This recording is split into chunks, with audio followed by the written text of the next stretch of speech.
for many of us who have not experienced miracles or know someone who's experienced a miracle, it seems foreign.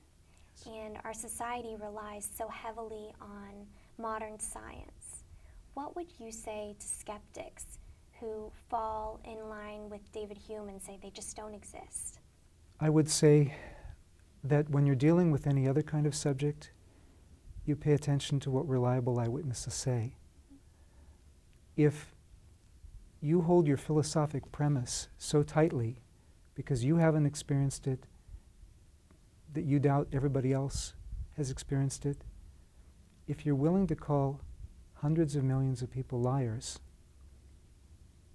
to defend your philosophic premise, wouldn't it be worth rethinking whether your philosophic presupposition might be open to reconsideration? That's a good point.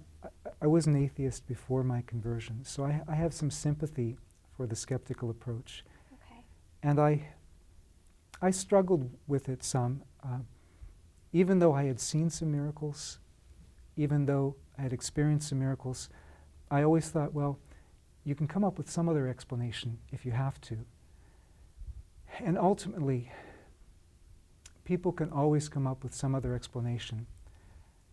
Sometimes people actually do come up with an explanation. They say, well, we don't have any naturalistic explanation for this now, but maybe we will someday, and that's good enough for them. But unless you hold inflexibly to such a presupposition, is that really naturally where the evidence would lead you? If a person is open-minded and comes to this open-mindedly, we have so many eyewitness accounts. It seems to me that we really need to consider some of these can be explained in other ways.